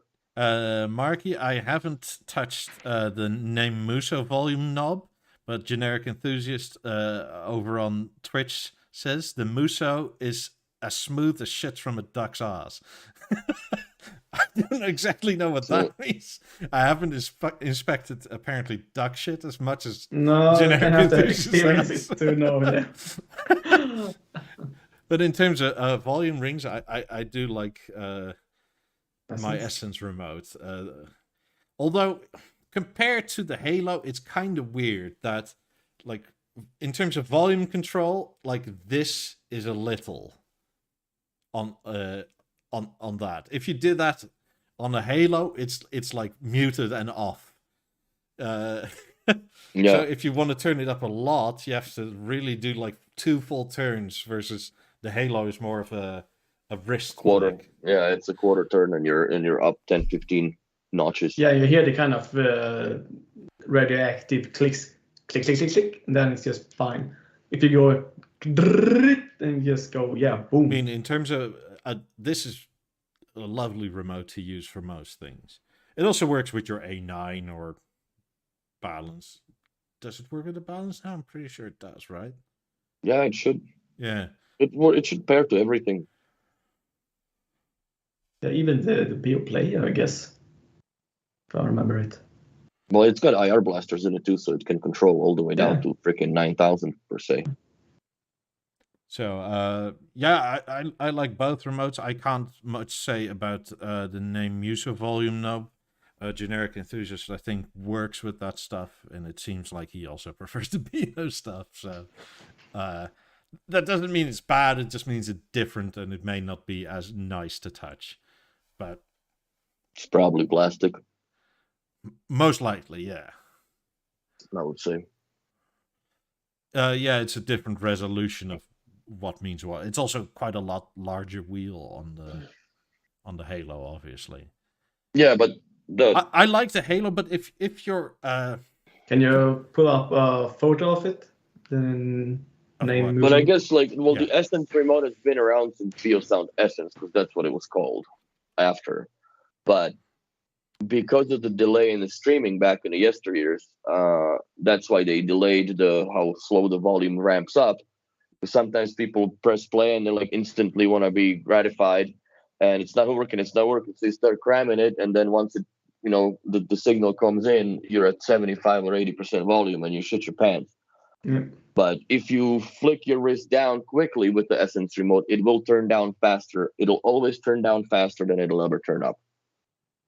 So, I mean, in terms of value for money, for just an audio device, this has a lot more value, because it's like half the price of a Halo. But if you have a bunch of B&O stuff, the Halo is a lot easier, because you can quite easily switch between products. Yeah, you can navigate between. And you can also pair them and group them, and etc., etc. And if you get a BLI, then BioLiving Intelligence, the home automation stuff, then you can go really nuts and go to town. I see Henrik and Anders that made their curtains and all this kind of stuff. Henrik is just going crazy. He does everything with it, right? Yeah, if I could get my hands on it, I'd be going crazy with it too. Yeah.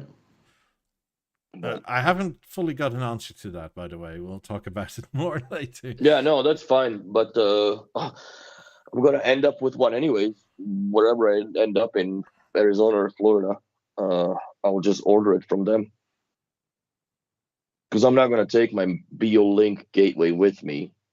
That either I'm going to leave behind with Nick, so he's got something to play with, and it's more or less what everybody has here as clients, or give it to my mom, put it into my mom's house.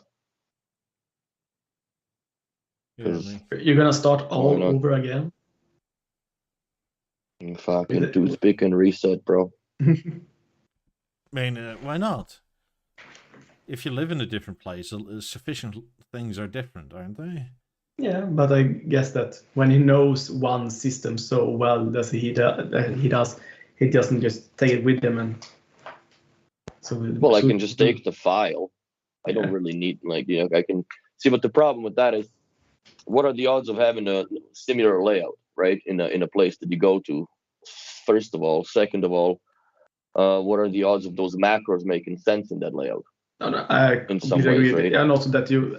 It's a pain in the dick. Yeah, you want the newer TVs and all that stuff. Who says the water pressure is the same, that the bathtub will fill up at the same rate? So your lights have to change differently. I have to change the timing. Fudge. But I guess the thing is with that I would like to start it over. Like I would just program it all over again, and I'd have to it's kind of reset with it also. Yeah, I gotta reset the freaking Lutron. All the keypads with it, yeah. And then it goes in, and the only thing that I wish I could do is if I could save some of the macros, you know what I mean, like my morning macro, because then I would just need to change. I don't even know if I would have to change the assignment of the device. What the fuck is that?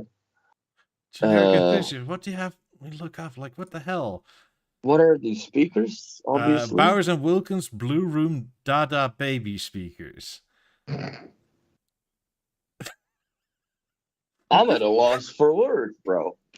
Me too. What the fuck is this? You just totally broke the ridiculous record. Like I couldn't even consider ERIK buying this. And I'm the oddball here, yeah. And you'd be the one. And often you're kind of, seeing the positive in things, and I can't know. Oh my god. Take one picture, yeah. And the speaker wire is the umbilical cord. That is just messed up. Yeah, that's just weird. But take that one that have the blues in the background and the whites, because you see a resemblance with that, what they're called, the kind of design that they are doing here. There, you see the... This is just bizarre, man. What's the name of the blue ones? It looks so weird. I don't remember. It looks so fucking weird. I'm speechless at this point. I don't know what to say to this. I would have never in a million years just Google it. And that's Bowers and Wilkins that's making that, hey? Yeah. Sure, is it Oh, look at those crazy painted ones in the bottom left. Those gotta be like a super extra money. Dear Lord. Yeah. Let's see this. Boom, boom. There you go. Turbo bass. Steve says, can you imagine having them as bedroom speakers? Oh my god, I'm creeped out, bro. These are just weird looking.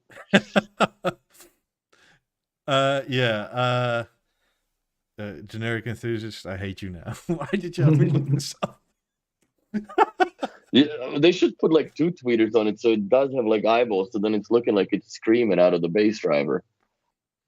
Oh, that is just utterly weirdest thing I've ever seen. Wow. So yeah, that somebody had this idea makes me feel like I need to go on some sort of Alex Jones rant about evil parents and their babies. I can't believe that got pushed through as an idea. Yeah. So guys, the board, I think. Listen, I'm thinking of a speaker that looks like maybe a fetus, like a baby, and the cord is like the umbilical cord because it's cord, right? Yeah, we're doing it. We can make a couple positions too. Make one turn head. It's so weird. That is just so weird. But good on you, Germans, I guess. Is that Germany? Yeah, it's Germany. Bowers and Wilkins is English. English? Yeah, Great Britain. Oh, then I'm really surprised. Smoked too much acid. That's just, yeah, those are just weird. That's just weird shit. But yeah. Well, maybe this is from. Never mind. It's a joke I probably can't make. Cancel, cancel, cancel. Oh God. Yeah. This is mad. Move on. Coming back to the level and balance and stuff as rear speakers, I'm not entirely sure that would necessarily, if everything becomes Mozart, I'm not entirely sure that would need to be over WISA per se. I think it'd be more secure in a Wi-Fi connection at that point. But then would you do direct Wi-Fi into the speaker from, the dedicated Wi-Fi antenna in the TV? Or would you try to plug it through the network? Probably plug it in through the network and have your TV be on the network switch directly. Yeah. That's what would make sense to me, because they're already connected stereo paired over the wireless network. I mean, you don't need wired, really. You can wirelessly pair over network your balance and your level as well now. Mm-hmm. I would still wire it, especially for this, I like the wire. Yeah, me too, but yeah. But if it's as good, I mean, why even bother? That's kind of... Kenneth Peterson says WISA has less delay. Yeah, but then again, if everything is on the network and everything delays itself properly and synchronizes properly, I don't think that you would have that issue. It is the same argument to the BeoLink and network link, right? Yeah. If your TV one can is analog, compensate the other one's for it. Yeah. It starts to get a little more complicated with old stuff. How? Best weird speaker. How? Steve didn't specify. I'm just doing what Steve said and I made a poll. However you fill in best. Would you rather have the babies or the merge, or is it this? Or is it better that it's weirder? It's up to you. Because I think the merge maybe will be better, but I'm going for the babies. It's just the weirdest. It's the best weirdest stuff I've ever seen. Just to troll Steve, I'm gonna do a David and fill in the poll correct or incorrectly and go for the babies. Yeah, and some market unit at Bowers and Wilkins will watch this. See, people actually like our speakers more than Bang & Olufsen's. No, that's insane. I voted against that nonsense. Kenneth says WISA are on its own network. Yes, and that's exactly where the problem can be as well, if there's a lot of networks around you. Interference. I speak from experience because my 17s unwired to the TV have a hard time staying connected properly. Most of the time it's fine, but it's not as reliable as wired. I had the problems with my, I've seen in my old apartment, always someone was blinking and all that, especially since the network, when I had the airport expressive, changed itself between the 2.4 and 5 gigahertz network. When I got one that's solid, one or the other, this more solid, but otherwise, yeah. I'm quite surprised that my 18s work that well without cables, and I have fucking ton of networks. I think the last time I counted, I have 47 visible Wi-Fi networks around me. That's a lot. Could it be that your internet companies are still shitter at their jobs than ours even are, and most of them don't even ship with 5 gigahertz network enabled automatically? Well, those new antennas that Shaw and Telus has, those are dangerous. Like, yeah, they're serious speed, but they do start doing damage to your WISA infrastructure. Yeah. I've seen people's things drop out.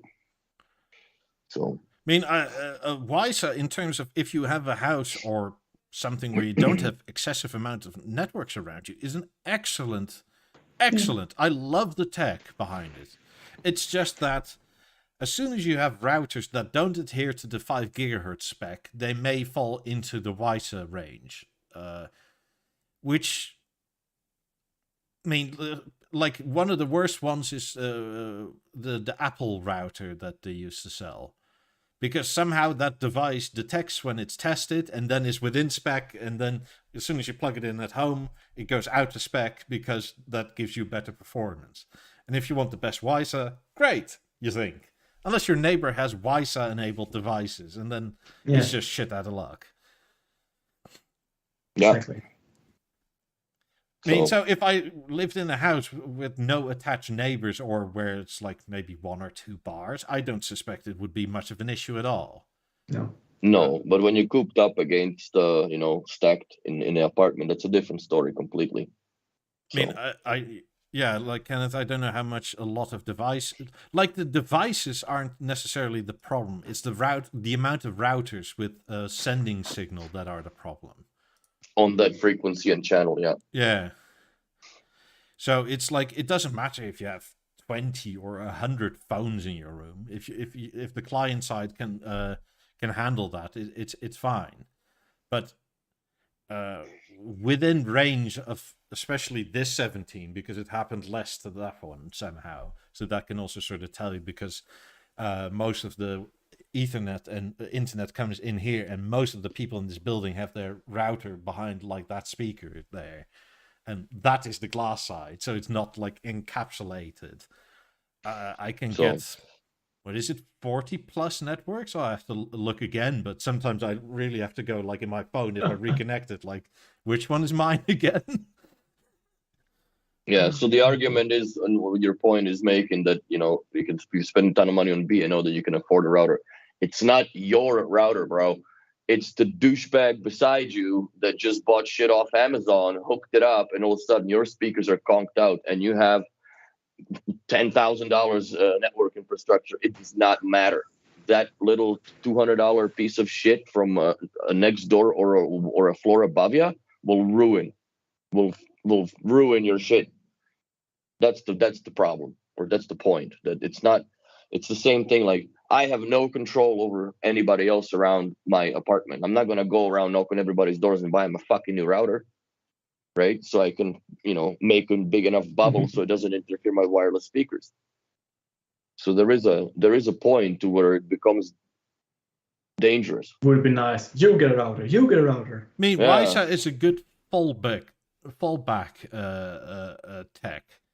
Yes. If you're in apartments and that sort of thing, where if you really are in a tough spot for, like, I can't touch the walls because of rent or whatever. So he means for like going back to 17s with a router that can handle additional channels. No, if you go with 17s and wire it that way, that should be fine. I mean, personally, I think if you compare Wi-Fi devices like a balance and a level, right, as potential rear channels, I think they're more stable over Wi-Fi than over WISA. That's partially the delay, but it's also partially how they both work. Yes. Also, WISA is a lot more directional. So if you stand in front of the either the receiver or the sender, and maybe, I don't know, let's say it's 2 people, then that's enough mass to stop it. With Wi-Fi, that's not really an issue. Like, we could stand around our router and nothing happens. Like, you maybe drop a bar, but you don't lose all connections. Yeah. Yeah, I don't know. I'm glad that they work still wirelessly, but depends. Yeah, it depends. It really depends where you live and who lives around you, I guess. Speaking of that, what do we actually think the future of Beovision is? Because B&O did say in that interview with the new CEO that they were definitely holding on to the new future of Beovision. But do we think it'll stay as intricate as like the Harmony, or is it going to be more simplified like a stage? And like it's going to be a sort of like Sandeep said last week, right? He doesn't want to have 2 devices on his wall, which I totally understand because that's not a Beovision look. But with the Harmony, they sort of made several pieces one. But the Harmony and Eclipse is that you buy a TV and a sound bar per se that fuses together. With the stage, right? It's definitely a separate thing. Yeah. Like it's not attached, or not even the appearance of attached to anything anymore. And that I don't think Beosound will continue. They will do as they did with the controller, fuse them together to sell as a Beovision, because the whole Beovision to have a luxury brand TV is for people to have instead of just soundbar. They have to go with that. I was almost thinking today, like if they were going to be more flexible, and by that I mean for with a more certainty of than let's say an Eclipse, right? The idea of a stage isn't even that bad if it has like a DSSE board. And if you have like covers like the Harmony does it, whereas like let's say you have an 83-inch panel and you have just the correct size that you could put on the stage to make it equidistant. I mean, that would give them such a modular platform that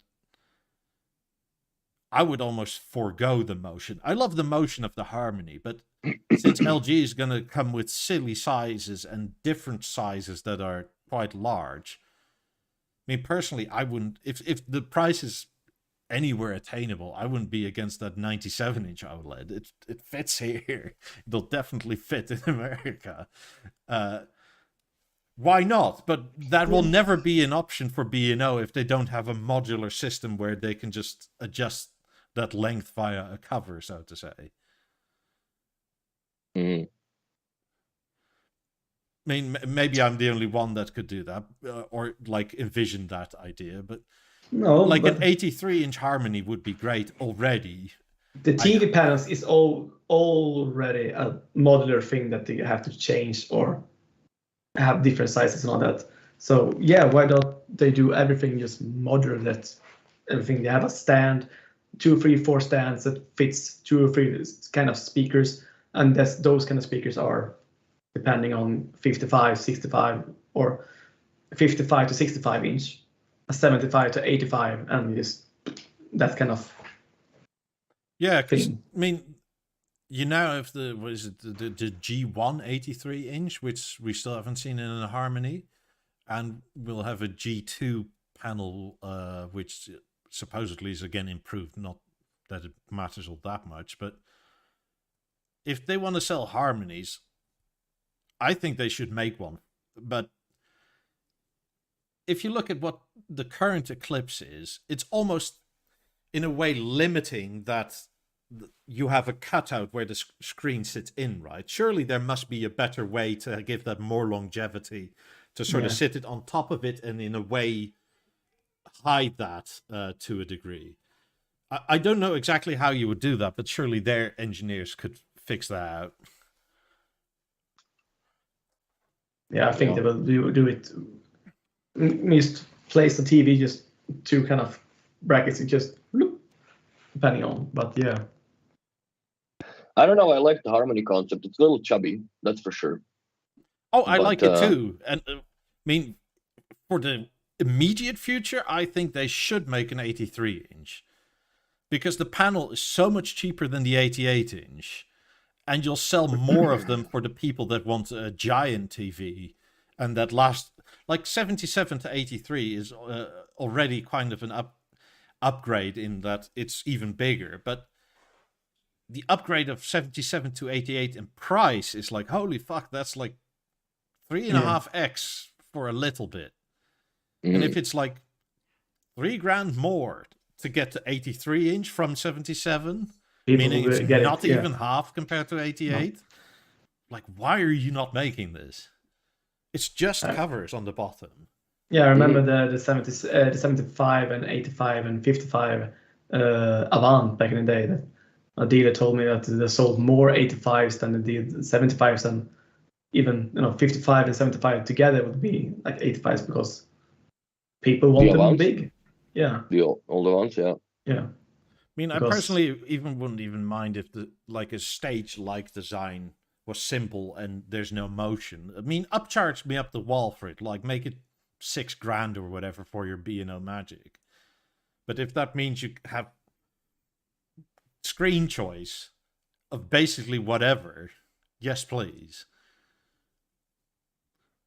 Because does the 83 and 88 inch really need to move? No. They're kind of enormous. They're so enormous that if you just paint the rest of the wall dark, you're not going to notice them because it's such a slab. And almost as they did in Alicia Keys' video, that it looks like they had it in static mode. The harmony would sell, even though it would just be that static look, because that look is still amazing. So I mean, yeah. Yeah, the last, well, now for last month or so, it's been changed back. But I had it not moving for like 3 weeks, just to see if you could get used to that. And yes, well, I actually kind of liked it as they had it, just standing upright, being open all the time. It certainly has its look, and it's actually a lot less bad, if that's a thing, with the darker wall behind it than it was with the white wall behind it. Yeah. Mm-hmm. I mean, with the white wall, it was like this enormous black thing in the middle of the living room, right? But with the dark blue wall behind it, it's sort of like more, there's a gradient of color, and it's not like nothing, like a black hole somewhere. Yeah. Densar 3000, how well do B&O TVs hold their resale value? For me personally, TVs are no longer products that you keep for 5+ years. Technology changes too quickly, and on average, I change my TV every 2 years. Then you do it a lot more than I ever would. The only TV I've kept for under, was it 3 years? Was the Eclipse.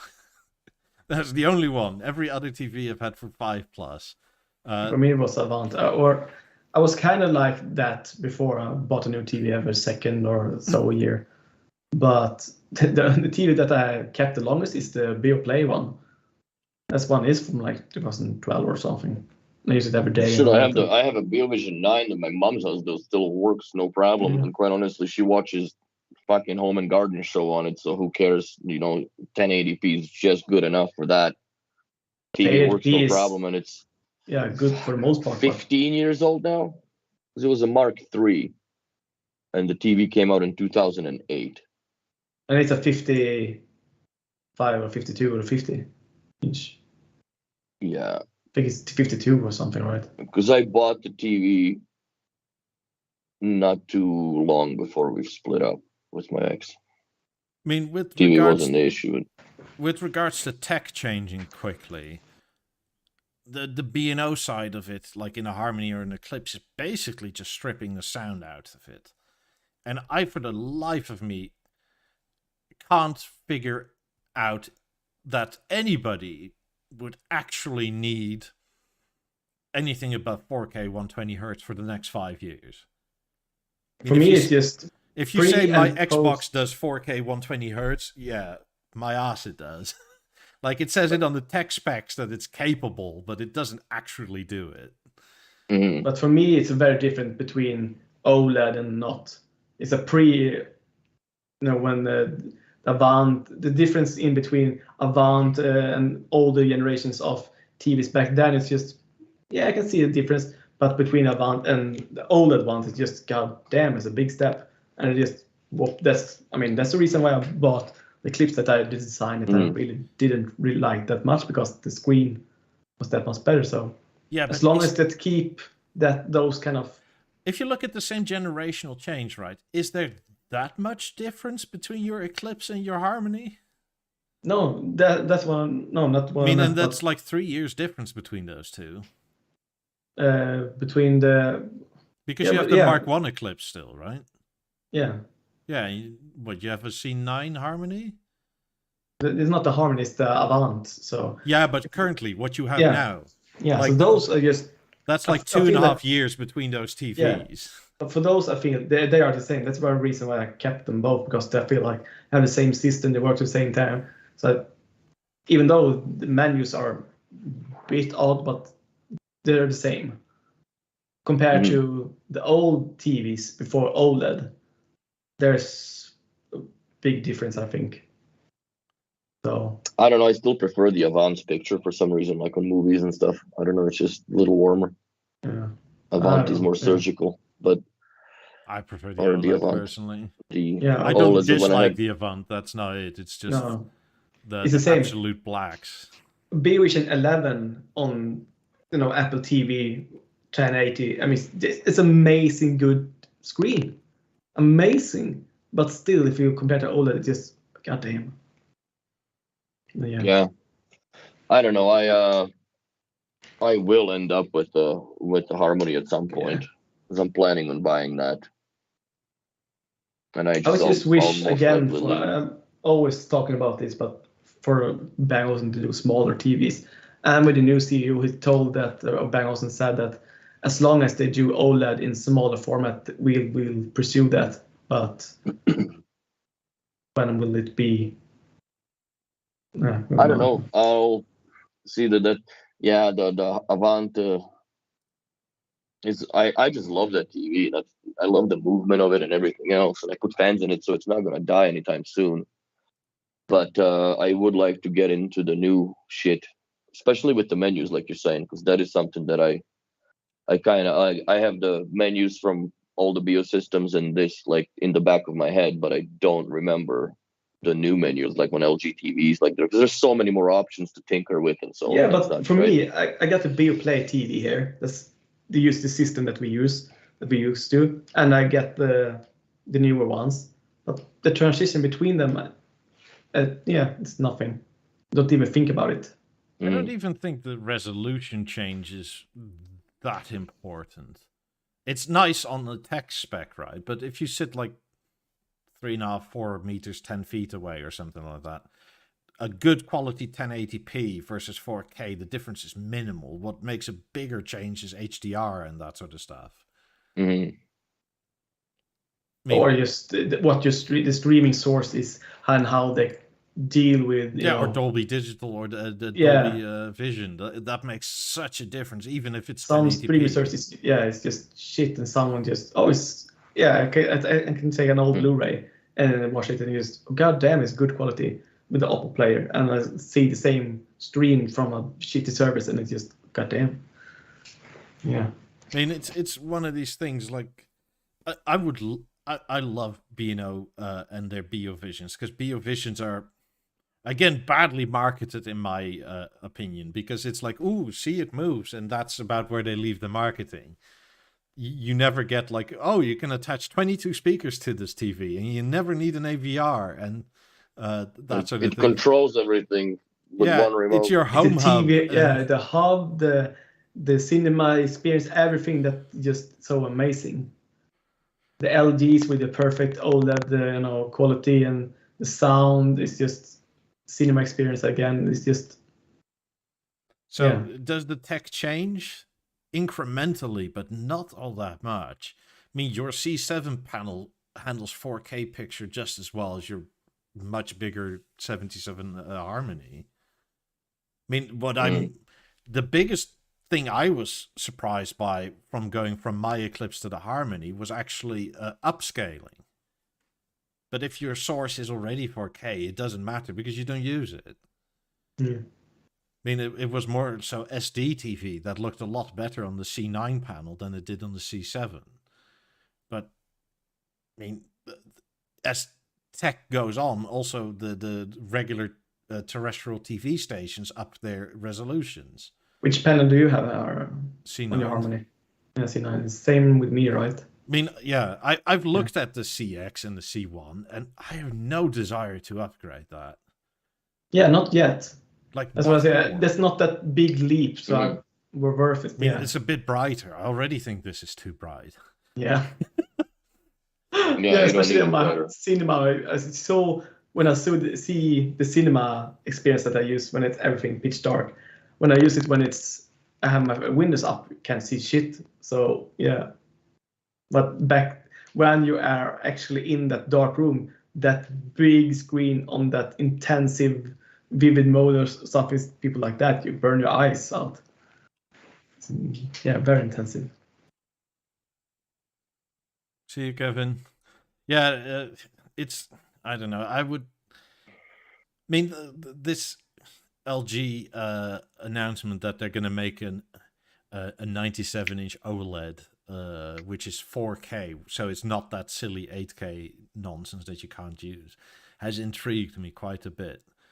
Because I fully expect it to be less expensive than the 88-inch, because the 88-inch is still 30 grand, and I don't think they sold all that many. That's so much money, man. Partially because it's 8K, right? Like, you have to 4x the amount of pixels, so if you have the chance of having 2 pixels dead is a lot bigger than on 4K, because there's so fucking many of them. Yeah. And then the tech behind it of the upscaling, because now all of a sudden you have the 16x upscale 1080p. And you still have to make it look good somehow. Yeah. Which is like, it's not an easy feat. It's like 1080 to 4K is a lot easier, even though the screen is bigger. Who cares? But I expect that TV to be around 10, 15 grand somewhere. It'll come down over time. Maybe the G3 or whatever they call it is going to be even cheaper. Yeah. I mean, it's already silly compared to what we paid for 77-inch, what 77-inch goes for now. Like, it's like 30% less than when we bought the C9 panels. I like the current direction they go, and at least with the Harmony, that you can forever upgrade. And so is the new Eclipse, I guess, right? Because you can swap out, as long as LG makes the panels for them that are in that. Kind of worried that LG somehow in the future will fuck it up with the, so it doesn't fit. But they won't be able to fuck it up on a Harmony, because you're using standard VESA mount, right, on the back of it. Yeah, so that's my hope. Yeah, so that's the Eclipse. By the way, I saw a lot of people on the forum saying LG already fucked up because the new G2 GX or the G2 55 and 65 inch have different dimensions. It's like, yeah, they're slightly smaller, so they still fit in the slot.